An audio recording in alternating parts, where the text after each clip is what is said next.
Let's take a look at this Swift file here. So this is the file where we do all of our work.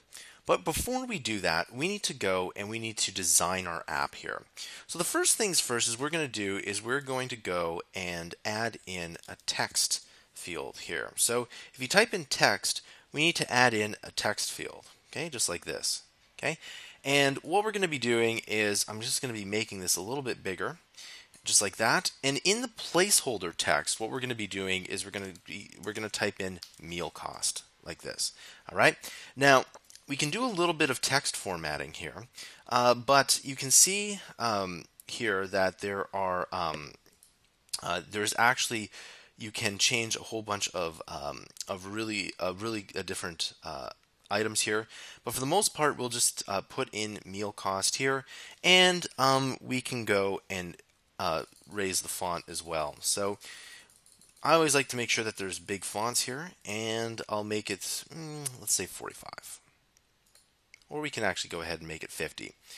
And we can just move this down just a bit, and perfect. So meal cost, and what I'm going to do is I'm going to push Alt and drag this down here. Okay, and what this is going to do is I'm going to also put in tip percentage.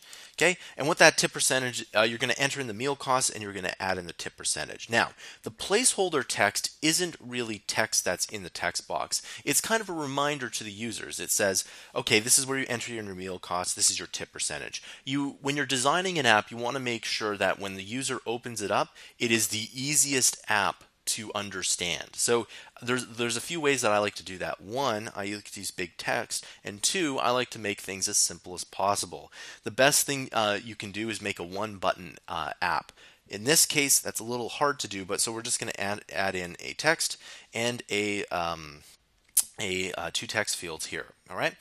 Next thing we're going to do is we're going to add in a label here. So I'm going to again move this over to the entire screen here. I'm going to click this text box, and I'm going to, let's say, give it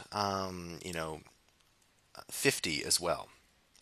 I'm going to move it to the center here, and the title of this label here is going to be tip : space, and then I'm going to make it 0.00.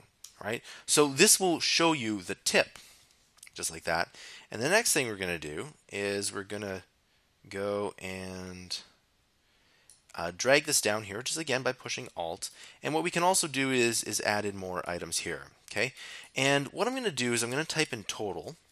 But what I'm also going to do is I'm going to change the font down. Okay, and you'll see why I'm going to do this in a second here. So it's going to be the total, and then I'm going to drag this one down here, make this a little bit bigger, and we'll make this something along the lines of 70. Okay, we'll make it pretty big, and the font or the title will just be the total will be 0.00. Okay, and so this will be the absolute total, and we could probably make this bigger. So let's actually make it really big, like 150. Okay, this looks huge, but again, we can actually go and make the screen size bigger if we want, and that's one of the best advantages to OSX here. So we're going to have to actually make this pretty big. So I'm just going to move that down here. And by the way, when you're designing apps like this, when you're designing simple apps like this, you want to just easily design the app before you actually go and design it and add in the colors, etc. Let's take a quick look to see how this looks here. And I'm just going to go ahead and I'm going to run it. And it'll come up here, and you can see that, yeah, that looks pretty good. We got the meal cost, the tip percentage, and we have the tip and the total. Okay, that all sounds very good here. Now, in the next tutorial, we're going to hook this up to the Swift file. This concludes the tutorial.